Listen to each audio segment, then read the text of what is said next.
میرے نبی پاک نے فرمایا 3 کام کرو تمہیں فائدہ ہوگا. حضرت عبد الرحمن ابن عوف فرماتے ہیں میں نے اس کا تجربہ کیا اس حدیث کا, اور آپ فرمایا کرتے تھے مجھے اللہ کی عزت کی قسم جو میرے نبی نے کہا حق اور سچی کہا ہے, حق اور سچ کا ہے. حضور سید عالم صلی اللہ علیہ وسلم نے فرمایا صدقہ دینے سے مال کم نہیں ہوتا. صدقہ دینے سے مال جی کیا کرنے سے, یہ وعدہ ہے نبی پاک کا.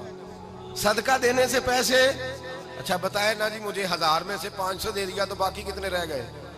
تو حضور فرما رہے ہیں کم نہیں ہوتے. 1000 دے دیا تو باقی کتنا بچا؟ نہیں بھائی, میرے محبوب فرماتے ہیں تو اللہ کے رستے میں 1 دے وہ تجھے 700 گنا کر کے واپس عطا فرمائے گا. نبی پاک نے فرمایا صدقہ دینے سے مال کم نہیں ہوتا, اور فرمایا معذرت کرنے سے عزت میں کمی نہیں آتی. معذرت کرنے سے عزت میں کمی, اللہ اکبر, معذرت کرنے سے عزت میں کمی. اور حد کر دی میرے حبیب نے, فرمایا تو رب کی رضا کے لیے عاجزی کر, تیرے نبی کا وعدہ ہے اللہ تجھے عزت عطا فرما دے گا. تو جھک جا اللہ کی رضا, عاجزی اختیار کر, سادگی اختیار کر, سادگی عاجزی کر, تجھے اللہ 2 باتیں اس میں ارشاد, ایک معذرت کر غلطی ہو جائے, اور دوسرا پہلے عاجزی کی بات سنے. حضرت عمر بن عبدالعزیز بادشاہ تھے, سوئے ہوئے تھے, غلام بھی پاس آرام کر رہا تھا, مہمان بھی آئے تھے. غلام کی ڈیوٹی تھی ہر وقت حضرت کے پاس رہنا. اب سوئے ہوئے دیر ہو گئی, غلام بیچارہ تھوڑا تھوڑا اونگ آتے آتے سو گیا. حضرت چراغ روشن تھا, کچھ لکھ رہے تھے, مہمان بیٹھا تھا, خادم سو گیا. اب چراغ نہ آہستہ آہستہ گل ہو گیا, بجھ گیا. حضرت اٹھے, بوڑھے آدمی تھے, چراغ صحیح کرنے. مہمان کہنے لگے حضور میں نہ کر دوں, میں نہ کر دوں. کہنے لگے نہیں تم مہمان ہو, مہمان سے خدمت نہیں لی جاتی. تو اس نے کہا غلام کو جگائیے. فرمانے لگے ابھی تو بیچارہ سویا ہے اور نیند سے بیدار کر دوں. خود گئے, اس میں تیل دوبارہ ڈالا, بتی ٹھیک کی, جلائی, واپس آ گئے. وہ مہمان, اب بادشاہ کا مہمان بھی تو کوئی بادشاہ ہی ہوگا نا. کہنے لگا حضور آپ اپنے کام خود کرتے ہیں, کیا لفظ ہے, کیا حسن ہے, اور 2 جملوں میں کیا تاثیر ہے. آپ فرمانے لگے ہاں میں اپنے کام خود کرتا ہوں. جب میں گیا تھا تب بھی عمر بن عبدالعزیز ہی تھا, اور جب چراغ صحیح کر کے واپس آیا ہوں تو پھر بھی عمر بن عبدالعزیز ہی ہوں. میرے اندر کوئی تبدیلی آئی, میں وہی ہوں جو گیا تھا. حضرت سیدنا فاروق اعظم رضی اللہ تعالیٰ عنہ فرماتے میں بیٹھا تھا, اور ابھی 3 دن ہوئے تھے نبی پاک صلی اللہ علیہ وسلم کے وصال ظاہری کو. میں بیٹھا ہوا تھا, 2-3 بچیاں آ گئی, اور حضرت ابو بکر صدیق رضی اللہ تعالیٰ عنہ کے سامنے آ کے بیٹھ کے رونے لگی. جناب صدیق اکبر رضی اللہ تعالیٰ کا بچیوں روتی کیوں ہو؟ تو کہنے لگے آپ خلیفہ بن گئے ہیں. جب سے ہمارے ابا کا انتقال ہوا تھا ہمارا ذریعہ معاش یہ تھا کہ ہم نے بکریاں رکھی ہوئی تھی. آپ روز آتے تھے, بکریوں کا دودھ دھوتے تھے, ہم پی بھی لیتی تھی, بیچ کے گزارا بھی کر لیتی. اب آپ تو خلیفہ بن گئے, کون آیا کرے گا؟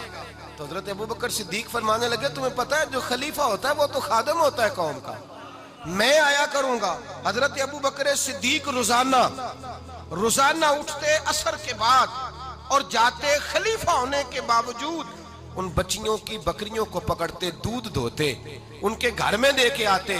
حضرت فاروق اعظم جب بھی دیکھتے تو کہتے ابو بکر تو پیچھے آنے والوں کے لیے رستہ بڑا مشکل کر رہا ہے, بڑا مشکل کر رہا ہے. جگر راہ وفا میں نقش ایسے چھوڑ آیا ہوں, میں جس منزل سے گزرا ہوں وہ اب تک یاد کرتی ہے. حضرت سلمان فارسی رضی اللہ تعالیٰ عنہ صوبے کے گورنر تھے, سادہ سا لباس پہن کر, سادہ سا, بس اسٹاپ پہ کھڑے تھے, جہاں سے لوگ اندر داخل ہوتے تھے, جہاں سواریاں باندھی جاتی تھی, آج ہم اپنے زبان میں اسے بس اسٹاپ کہتے.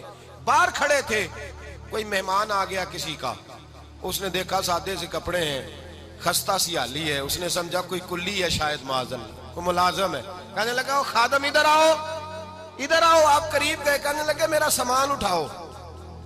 امام غزالی فرماتے ہیں جب تو علم پڑھنے بیٹھتا ہے تو یہ بھی خیال کرنا تیرے اندر تکبر کا بوٹا نہ لگ جائے, عاجزی اختیار کرنا. عاجزی, سر پہ رکھا ہوا ہے سامان. حضرت سلمان فارسی نے, گورنر صاحب نے, اس آدمی کا, مہمان کا سر پہ سامان رکھا اور جا رہے. سنو اور غور کرو. جب جا رہے تھے جو آدمی بھی ملتا, گورنر صاحب ہمیں دے دے. مہمان پریشان ہو گئے, کہنے لگے حضور آپ گورنر ہیں؟ فرمانے لگے نہیں, یہ تو میرا دنیا داری کا نام ہے جو ان لوگوں نے رکھا ہوا ہے، اصل میرا نام وہی ہے جو تو نے لے کے پکارا ہے، اصل نام وہی ہے۔ تو نے کہا غلام ادھر آ، آپ فرمانے لگے پہلے میں ایک یہودی کا غلام تھا، پھر رب تعالیٰ نے فضل کیا تو میں محمد عربی کا غلام ہو گیا، رسول اللہ کا غلام ہوں، اور جب میں نبی پاک کا غلام ہوا ہوں تو اس سارے صوبے کا امام ہو گیا ہوں، تو اصل تو میں غلام ہی ہوا نا۔ دوسرا میرے نبی پاک صلی اللہ علیہ وسلم نے، ایک تو عاجزی سے عزت ملتی ہے، تکبر سے عزت، وہ جو بندہ جھجکتا ہے نا تیرے نیڑے جانے سے، تو کہتا ہے میری بڑی عزت کرتا ہے، وہ عزت نہیں کرتا۔ شیر کی عزت ہوتی ہے کہ خوف ہوتا ہے؟ بولے نا، تو نہیں نہ ڈر لگتا ہوتی کو۔ شیر کا کیا ہوتا ہے؟ خوف، اس کی عزت نہیں ہوتی۔ تو درندہ ہے، درندوں کی بھی کبھی عزت ہوتی ہے؟ تو جو آدمی ڈنڈے کے زور پر لٹکا کے ڈنڈا اور وہ لوگوں سے عزت کرا رہا، تو بھائی یہ تیری عزت نہیں ہے، تیرا خوف ہے۔ عزت عاجزی میں ہے، انکساری میں ہے۔ اور دوسرا میرے نبی پاک صلی اللہ علیہ وسلم نے فرمایا عزت معاف کرنے میں ہے۔